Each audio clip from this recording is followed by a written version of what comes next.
उत्तर प्रदेश में पोस्टर वाली सियासत जारी है। कफन वाले पोस्टर के बाद अर्धकुंभ का पोस्टर चर्चा में बना है। लखनऊ के समाजवादी पार्टी कार्यालय के बाहर एक और पोस्टर चर्चा में है। इस पर लिखा है 27 में आएंगे अखिलेश, 32 में भव्य अर्धकुंभ कराएंगे विशेष। पोस्टर में अखिलेश यादव की गंगा में डुबकी लगाते हुए एक तस्वीर भी है। साथ ही उसमें 2027 में एसपी की जीत का दावा किया जा रहा है।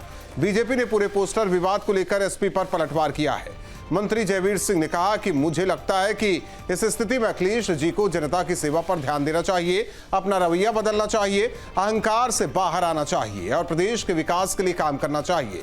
बड़ा सवाल यह है कि एसपी 2032 में भव्य अर्धकुंभ कराने का दावा कर रही है। क्या एसपी की नजर महाकुंभ के भव्य आयोजन के बाद सनातन वोट बैंक पर है? दो टूक में करेंगे चर्चा, पहले सुनते हैं बयान। समाजवादी पार्टी जब कुंभ शुरू नहीं हुआ था तब तैयारियों को लेकर हम लगातार सवाल उठा रहे थे और जिस तरीके की अव्यवस्था कुंभ में थी वो किसी से छुपी नहीं है। आज तक सरकार ने नहीं बताया कि कितने लोगों ने अपने परिवारों को खोया है। जो सवाल हैं, जिन सवालों को सदन में उठाया गया, सदन में प्रधानमंत्री जी ने भी जवाब नहीं दिया। प्रधानमंत्री जी प्रयागराज आए, वहाँ जवाब नहीं मिला। उत्तर प्रदेश की सरकार जवाब नहीं दे रही। तो समाजवादी पार्टी 27 में सरकार भी बनाएगी और जिस तरह से भारतीय जनता पार्टी ने कुंभ को लेके बातों को छुपाने का काम किया है, उसको जारी करने की मांग को भी दोहराती रहेगी। समाजवादी पार्टी के बनाने सरकार नहीं बन रही। समाजवादी पार्टी के बनाने से सरकार बन रही होती तो 17 में भी बन गई होती है, 22 में बन गई होती। सरकार बनती है लोकतंत्र में जन समर्थन से, जन आशीर्वाद से और जनता के समर्थन के बल पर डाले गए मतों के आधार पर व्यवस्था है लोकतांत्रिक।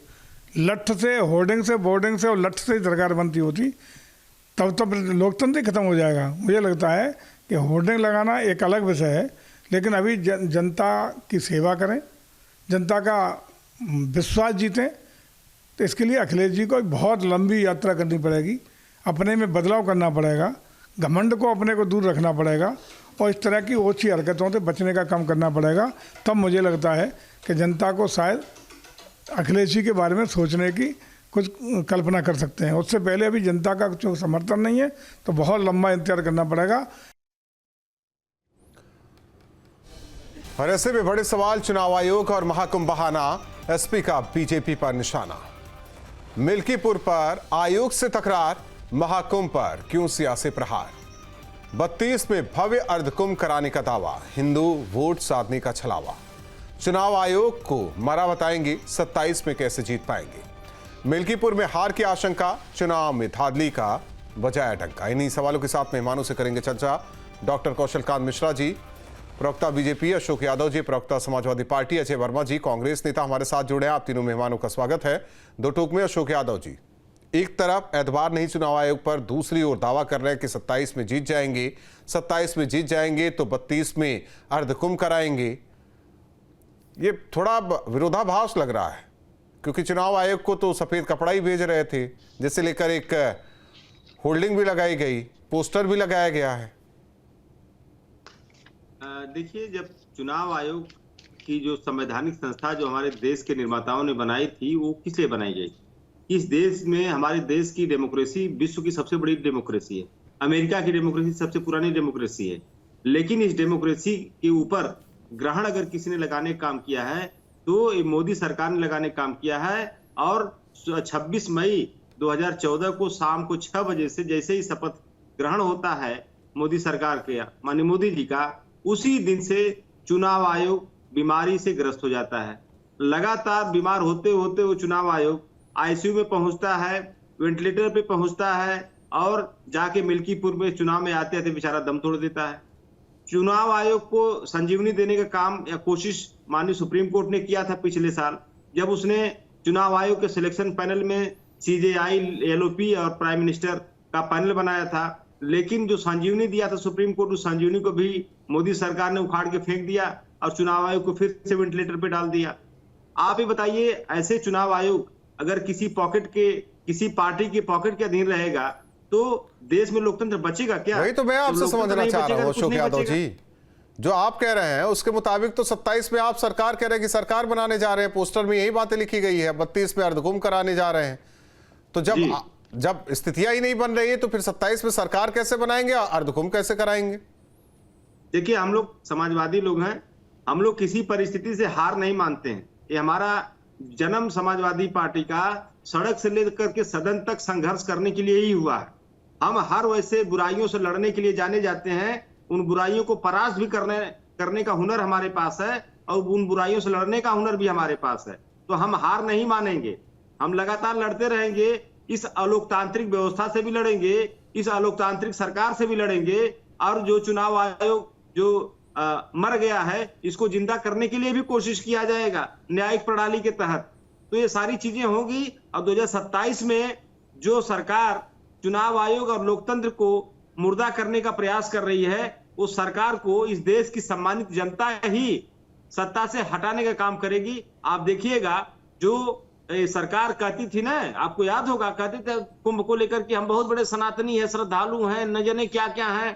आप देखिए जो दुर्दशा इतिहास में उठा के देख लीजिए, ऐसा कभी किसी सरकार में नहीं हुआ है राहुल जी, किसी सरकार में नहीं हुआ कि श्रद्धालुओं की लाशों को छुपाया जाए, उनको गलत तरीके से उसके साथ व्यवहार किया जाए और आंकड़े को न बताया जाए। ये सारी चीजें इसी तरफ इशारा कर रही हैं कि इनका अंत समय नजदीक आ गया।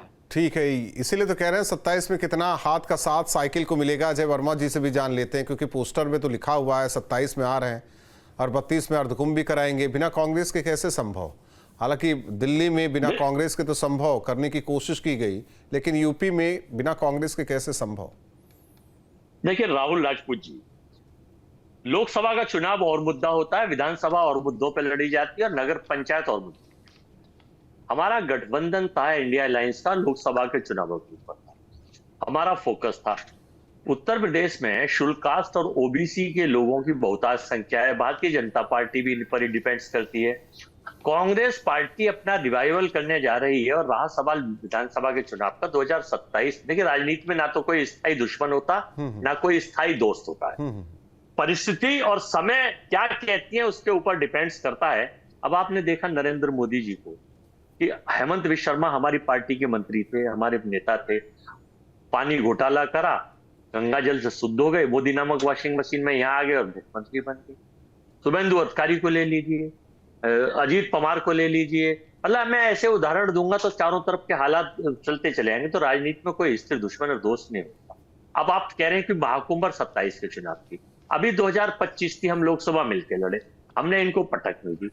हम ये चाहते थे कि दिल्ली में क्या परिस्थिति, दिल्ली के नेताओं से कांग्रेस पार्टी के हाईकमान ने, राहुल गांधी ने, प्रियंका जी ने, खड़गे जी ने, सोनिया गांधी ने, अजय राय ने, ब्रजलाल खावरी जी ने ये कहा कि भाई हम किस तरह से लड़ सकते हैं। लोगों की, कार्यकर्ताओं की रैली उन्होंने कहा हम के लिए लड़ेंगे।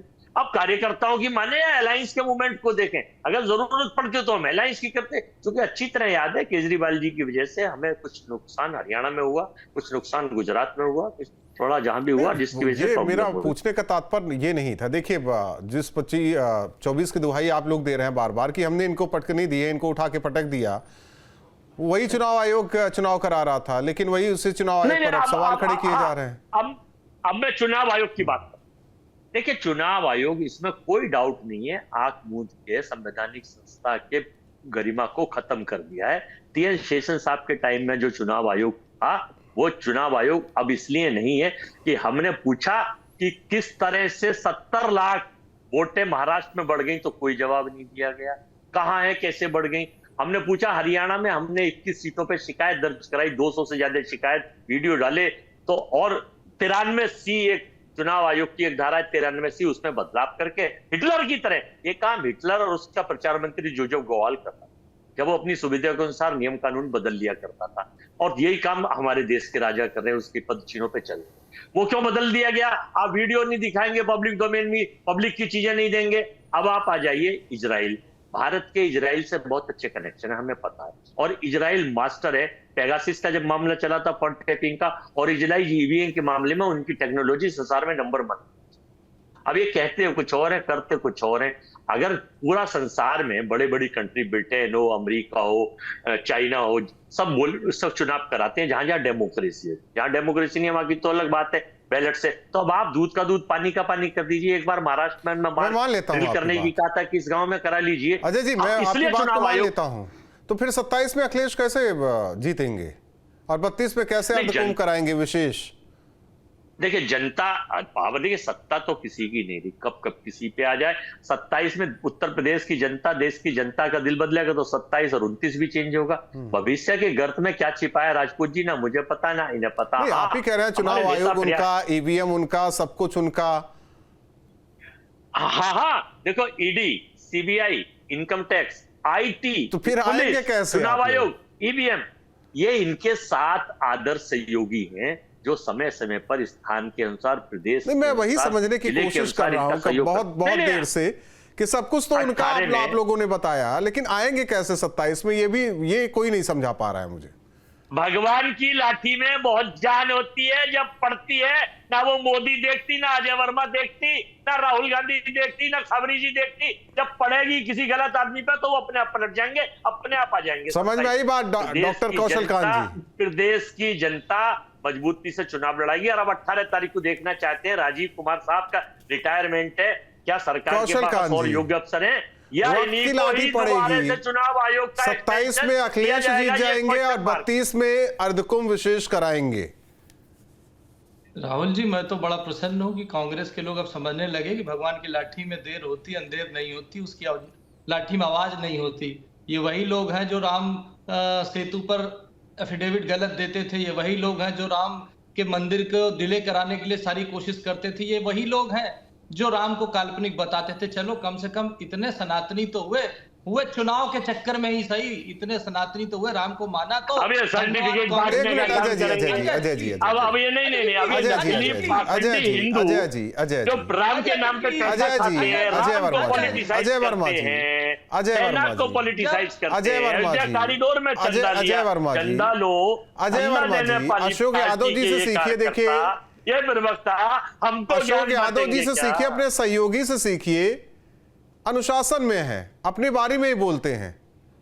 ठीक, तो उम्मीद करता हूं कोई किसी के बारी में ना जाए, ना बोले। अशोक भाई बोल रहे थे कि सबसे पुरानी डेमोक्रेसी अमेरिका की है, तो अशोक भाई को बस बता दूं कि विश्व में डेमोक्रेसी यानी लोकतंत्र की जननी भारत है।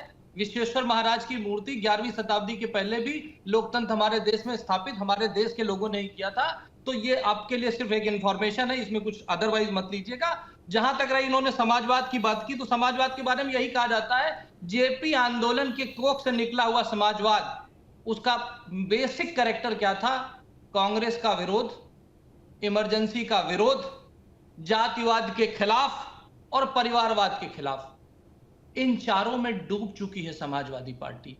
और इसीलिए एक शायर होते थे गोरख पांडे जी, और उन्होंने एक शेर लिखा था कि हाँ, काजू भरे हैं प्लेट में, विस्की गिलास में, पक्के समाजवादी हैं उजले लिबास में, सारा समाजवाद उतर आया था सीएम आवास में। ये मैंने नहीं लिखा था, ये मैंने बताया जो गोरख पांडे जी ने लिखा था। और इस तरह के समाजवाद के साथ ये कह रहे हैं कि 2032 के कुंभ कराने का सपना देख रहे हैं। तो मतलब पहले तो राहुल जी जो आप सवाल पूछ रहे थे, मैं फिर पूछना चाहूंगा कि क्या मिल्कीपुर में ये चुनाव हार गए हैं, ये मान ले हम? सिर्फ यही पूछना है, क्योंकि अगर इलेक्शन कमीशन बायस है तो फिर ये हार रहे हैं ना। इलेक्शन कमीशन हमारा फेवर कर रहा तो फिर ये हार रहे हैं, तो इन्होंने हार मान ली है क्या मिल्कीपुर में? पहला सवाल। नहीं, सवाल ये भी है कि अगर जीत गए तो सफेद कपड़ा किसके ऊपर डालेंगे? मैं यही पूछ रहा हूं कि क्या मिल्कीपुर की हार स्वीकार कर ली है, पहला सवाल। और 32 में जब आएंगे तो क्या करेंगे? जैसे ये पहले आए हुए थे, ये क्या कहते थे, इनके अपने परिवार वाले वही बोलते थे ना, शिवपाल जी क्या बोलते थे, अधिकारियों से हिसाब होगा। याद है ना, अखिलेश जी वो रैली में कह रहे थे। नहीं, मिल्कीपुर की एक लिस्ट भी इन्होंने बनाई हुई है अधिकारियों की। आजम खां क्या कहते थे, डीएम से जूते साफ करवाएंगे। यही वाला समाजवाद लेके आएंगे क्या? इनके समाजवाद में केवल परिवारवाद है। पीडीए का नाम लेते हैं और परिवार डेवलपमेंट अलायंस चलाने की कोशिश करते हैं। तो भैया मेरे ये बता दो, मिल्कीपुर में जीत रहे हो कि हार रहे हो? अगर इलेक्शन कमीशन बायस है, गलत है, तो आप पहले हार स्वीकार करो या विड्रॉ कर लो इलेक्शन से कि हम खेलेंगे ही नहीं। अभी बता के जाइएगा। रुकिए, पहले वरिष्ठ पत्रकार अरविंद जयतिलक जी हैं, उनसे भी चर्चा कर लेते हैं, फिर ये सवाल अशोक जी से जरूर करेंगे। अरविंद जयतिलक जी, मैं बार बार इस समझने की कोशिश कर रहा हूं, क्योंकि विपक्षी दल का कहना है कि बीजेपी के इशारे पर सब कुछ हो रहा है, सब कुछ हो रहा है तो हम 24 लोकसभा का चुनाव देखते हैं, 400 पार भी नहीं हो पाया। अगर सब कुछ हो रहा है, सब कुछ हो रहा है तो करहल सीट थी वो नहीं हो पाया बीजेपी वालों से। कानपुर की एक विधानसभा सीट थी उपचुनाव में, वो नहीं हो पाया। मिल्कीपुर, हालांकि जिस तरीके से रिजल्ट आना है, और 27 में सपना भी देखा जा रहा है कि सरकार आएगी हमारी, और 32 में हम अर्धकुंभ कराएंगे विशेष तरीके से। एक तरफ हिंदुओं को भी अपने पाले में करने की कोशिश हो रही है। सवाल इस बात का एतबार भी नहीं और अभी से अपने सपने के जरिए परिणाम भी बता रहे हैं। जी राहुल जी, पाकीजा फिल्म का एक गीत है कि आज की रात बचेंगे तो शहर देखेंगे, तीर नजर देखेंगे, जख्म जिगर देखेंगे। अभी रात गुजरना बाकी है, उससे पहले ही जिस तरह समाजवादी पार्टी मिल्कीपुर चुनाव को लेकर के सारी संवैधानिक मर्यादा को तार रखते हुए प्रेस कॉन्फ्रेंस की और कफन से लेकर के पिंडदान तक की सियासी यात्रा की, उससे साफ जाहिर होता है कि वह जो अपना हार मान चुकी है। पहली चीज। दूसरी चीज यह है कि जब आप 2012 में कन्नौज में डिंपल यादव जी निर्विरोध उनका निर्वाचन हो गया, भाजपा ने तब आरोप लगाया था कि हमारे उम्मीदवार को नामांकन नहीं करने दिया गया। क्या उस समय लोकतंत्र और संवैधानिक जो संस्थाएं थी वह जीवित थी, वो मरी नहीं थी? तब क्या सफेद चादर आपका कहां गया था? देखिए, एक चीज और है कि आप विपक्ष में बेशक आपको धरना, प्रदर्शन, सत्य, अहिंसा, असहयोग आंदोलन सब चलाइए, प्रस्ताव आपका जितना बड़ा होगा विरोध का उतना ही जनता उसको स्वीकार करेगी। लेकिन जिस तरह से आप जो है हल्ला बोल रहे हैं और जिस तरह नरगल आरोपों की बौछार कर रहे हैं, उससे साफ जाहिर होता है कि डॉक्टर लोहिया जो कहा करते थे कि जिंदा को मैं 5 साल इंतजार नहीं करती, आप तो 10 साल इंतजार करने के लिए विवश हो गए हैं। अभी जो है अजय वर्मा जी एक बहुत अच्छी बात कही कि अस्थाई दोस्त और दुश्मन नहीं होता है, लेकिन वर्मा जी उसकी कीमत तो चुकानी पड़ती है। मुझे याद है 1989 में जब बीपी सिंह से मुलायम सिंह अलग होकर के कांग्रेस से समर्थन मांगे थे यूपी में अपनी बचाने के लिए सरकार, तो उस समय प्रदेश अध्यक्ष आपकी पार्टी की राजेंद्र कुमारी वाजपेयी थी और बलराम सिंह यादव बड़े नेता थे। दोनों लोगं ने कहा कि नहीं, मुलायम सिंह यादव जी को समर्थन मत दीजिए, पार्टी खा जाएंगे। और वही हुआ, 89 के बाद कांग्रेस फिर नहीं आई। पहली चीज। अभी 2024 का चुनाव समाजवादी पार्टी आपके साथ मिलकर के लड़ी और दिल्ली में किसके साथ खड़ी हुई, कंधा जोड़ी? तो यह अस्थायी दोस्त या दुश्मन हो या ना हो, लेकिन उसकी कीमत भुगतनी पड़ती है। बेशक राहुल जी आपने कहा कि जब यह आलम है तो फिर जो है 2027 का चुनाव ये कैसे जीतेंगे, किस तरह से कुंभ लगाएंगे? सवाल लाजिमी है। जब आपका राजनीति का जो दिशा है, दशा है, पूरी तरह से संवैधानिक जो संस्थाएं हैं, भाई इसी देश में तेलंगाना में कांग्रेस जीतती है, कर्नाटक में जीतती है, हिमाचल में जीतती है, पश्चिम बंगाल में ममता बनर्जी जीतती है, अरविंद केजरीवाल 3-3 बार दिल्ली में चुनाव जीतते हैं। तो तब संवैधानिक संस्थाएं ठीक है, और उसके बाद जो है संवैधानिक संस्थाएं खत्म हो जाती है। देखिए, कुल मिलाकर के अपनी खींच है, झुझलाहट है, और इस तरह की जो सियासत से मुझे नहीं लगता है कि जनता के बीच ठीक है, सियासत में बने रहिए, चर्चा में बने रहिए, मीडिया में बने रहिए, और क्या चाहिए हमारे नेताओं को। अशोक जी, 1 मिनट। अजय वर्मा जी, अशोक यादव जी, जो सवाल था कौशल कांत जी का कि मिल्कीपुर चुनाव ये मान लिया कि आप लोग हार गए, मैं इसमें अपना भी सवाल जोड़ देता हूं, कल को आज जीत जाते हैं तो वो कफन किसके लिए रहेगा, फिर वो पिंडदान किसका करेंगे आप लोग? देखिए, पहला सवाल जो भाजपा के साथी ने पूछा है कि आप चुनाव पहले ही हार गए, हमने तो आईना दिखाया, हमने आईना दिखाया चुनाव आयोग को और सरकार को, दोनों को आईना दिखाने का काम किया। जो हमारे राष्ट्रीय अध्यक्ष जी ने रिकॉर्डिंग जारी किया था, जो अधिकारी कह रहा था कि नहीं हमने जो टारगेट आपने दिया वो पूरा हो गया, और जो भाजपा के कार्यालय लखनऊ से बोल रहा था, उन लोगों की ऑडियो तो आप लोगों ने सुना होगा, कहा कि हाँ महाराज जी आपका जीवन भर एहसान मानेंगे। ये क्या था? ये आईना था। और जो रायपट्टी बूथ में जो दादा निकले थे, कहीं 6 वोट मारे भाजपा को मारे हैं, वो भी एक आईना था। इसके साथ जितनी भी घटनाएं वहां आईना दिखाइए आप लोग एक दूसरे के। मेरा सवाल रह गया, आईना दिखाया, जवाब रह गया। और सुन लीजिए, आईना दिखाए, इतना कुछ के होने के बाद भी हम लोग दावा कर रहे हैं कि हम लोग मिल्कीपुर चुनाव जीतने जा रहे हैं। दूसरी चीज आपने कहा कि वो सफेद चादर आप क्या करेंगे। देखिए, वो सफेद चादर चुनाव आयोग को, एक तरह जो मृत प्राय चुनाव आयोग था जो मर गया था, वो सफेद चादर उसको हम लोग भेंट किए हैं। और अगर उसकी अंतरात्मा में जरा भी जान बची होगी, सांस बची होगी, तो अगर इतना जलालत झेलने के बाद चुनाव आयोग अगर उसकी अंतरात्मा में जरा भी जान बची होगी ना तो पुनर्जीवित होने का प्रयास करेगा।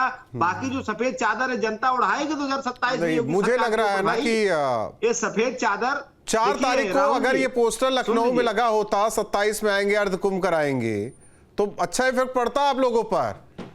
लेकिन नहीं, लेकिन आप 5 के बाद आए इसे लगाने के लिए, आपके कार्यकर्ता या उन्हें बताया गया कि एक काम करना 7 तारीख को लगाना, 5 से पहले मत लगा देना, नहीं तो एक वोट बैंक नाराज हो जाएगा हमारा कि देखिए तो अब हिंदुओं की बात करने लगे हैं। ऐसा है क्या कौशल कांत जी? देखिए अशोक जी जो बोल रहे हैं, पहले तो ये अपने आप को ही कॉन्ट्रडिक्ट कर रहे हैं कि अगर चुनाव आयोग इनके खिलाफ है तो ये मिल्कीपुर जीत नहीं सकते, ये इन्हीं का मानना है। और जब ये 2032 में कुंभ कराने की बात कर रहे हैं तो मुझे ये अच्छा लग रहा है कि एक समाजवादी पार्टी जो हमेशा से सनातन का विरोध करती रही है, राम भक्तों पे गोली चलाती रही है, सनातन को डेंगू मलेरिया एड्स कहने वालों के साथ खड़े होकर के लोकसभा का चुनाव लड़ती है, 84 कोसी परिक्रमा बंद कराती है, कांवड़ यात्रा बंद कराती है, जब हम पुष्प वर्षा करते हैं तो उस पर आक्रोश जताती है, जब दीपोत्सव होता है Guinness book of world record Ayodhya में बनता है तो उसके खिलाफ खड़ी होती है कि सरकारी पैसे से दीपोत्सव मनाया जा रहा है। ये कैसे संभव है? इतना बड़ा हृदय परिवर्तन। और अगर इनका आ गया समाजवादी पार्टी का तो क्या होगा? राजपूत जी बस 10-15 सेकंड और। आपको याद है एक वीडियो वायरल हुआ था, चंदौसी के विधायक ने जिस तरह से एसएचओ की नाक तोड़ी थी, क्या नाम था उसका? अनिरुद्ध सिंह शायद नाम था। सपा के मेनू सिंह ने घुस करके जिस तरह से थाने में गोली मारी थी थानेदार को, हाँ वो भी मैं भूल गया। जब मुख्तार ने कोतवाली में ताला लगा दिया था, एक पुलिस वाले, एक अतीक ने अपने घर में 16 लोगों को बंदी बना दिया, 16 पुलिस वालों को बंदी बना दिया था। और मुख्यमंत्री जी उनके कुत्ते से हाथ ठीक है, छोड़ देते हैं पुरानी चीजों को छोड़ देते हैं। सपना एक अजय वर्मा जी से सवाल है, देखिए टाइम भी नहीं है। अजय वर्मा जी, 27 में तो अखिलेश आ रहे हैं, लेकिन क्या 29 में राहुल आएंगे और अर्धकुंभ जो विशेष होने वाला है उसमें सहयोग करेंगे? क्योंकि अब तो सनातनियों की बात होने लगी है, उनके त्योहारों की बात होने लगी है, आयोजनों की बात। जितने भी कार्यक्रम प्रदेश की या देश की सरकार कराती है, नरेंद्र मोदी जी हो प्रधानमंत्री है, योगी जी हो मुख्यमंत्री, ये नानी के यहाँ से पैसा कोई लाए भाई कि उससे कुंभ करा रहे हैं? ना तो नानी के नरेंद्र मोदी जी लाई, ना योगी जी लाई, टैक्स से मेरा और आपका पैसा राहुल राजपूत जी। नहीं, इसी टैक्स ऐसे कैसे कहते हैं? सनातनियों के मंदिर का भी पैसा है इसमें। और सुना नहीं, और किसका पैसा है? और पैसा सुन लीजिए, कुंभ के ऊपर अडानी ने, भैया सुनो मैं आपको, जब समाजवादी पार्टी ने कुंभ कराया था, अभी आप कह रहे हैं कौशल कांत जी बोलने तो दीजिए, कौशल जी बोलने तो दीजिए, बोलने दीजिए कौशल कांत जी। वक्त नहीं है देखिए। कौशल कांत जी एक मिनट। मुझ पे सूचना आई है कि कुंभ में अरबों रुपए का दान उद्योगपतियों ने बाहर से आया है, सरकार को उस दान आपको बहुत सूचना आई है, बहुत सारे मेरे सवालों का जवाब रह गया। जो 27 में अखिलेश जीतकर 32 में अर्धकुंभ कराएंगे, क्या 29 में राहुल जीतकर अर्धकुंभ में सहयोग करेंगे क्या? कुंभ को पॉलिटिक्स। ठीक है अरविंद जय तिलक जी, अभी का जो सियासी माहौल है, ये कहता क्या है भविष्य के लिए? और इसका जवाब इन्हें हर जगह मिलता है। ये तो ईवीएम। अजय जी और कौशल कांत जी के ऑडियो को डाउन किया जाए। अरविंद जय तिलक जी बोलिए। हाँ, वो जब रात है ऐसी मतवाली तो सुबह का आलम क्या होगा। जब आप आज देख रहे हैं तो कल तो रिजल्ट आएगा, तब इसके बाद आप देखिएगा जो सियासी माहौल है, जो गर्माहट है, या निसंदेह जो है, जो हमारी संवैधानिक संस्थाएं हैं उन्हीं के ऊपर हमला बोला जाएगा। आप देखिए जब भी विपक्ष जो है चुनाव हारता है, आप उनसे पूछिए जरा कि क्या भाजपा हारती है तो क्या वह भी संवैधानिक संस्थाओं पर जो इसी तरह का सवाल खड़ा करती है? अगर वो नहीं खड़ा करती है तो आपको किसने हक दे दिया कि जो है जिस संवैधानिक संस्था को होता है ना कि हार का बहाना पहले तय कर ले। चुनाव आयोग के लिए कफन तो चुनाव आयोग की एक पट्टी भी अपने सिर पर ओढ़ ले कि भैया इसी की वजह से हमारे। बहुत बहुत धन्यवाद आप चारों मेहमानों का हमारे साथ दो टूक में जुड़ने के लिए। हालांकि पोस्टरवार लगातार जारी। लखनऊ में एक तरफ लिखा गया है चुनाव आयोग के लिए कफन तो दूसरे में 27 में अखिलेश आएंगे और अर्धकुंभ 32 में विशेष कराएंगे। सवाल यह भी कि जब संवैधानिक संस्थानों पर एतबार नहीं, यकीन नहीं, तो फिर 27 का ख्वाब किस आधार पर देखा जा रहा है। दो टूक में इतना ही।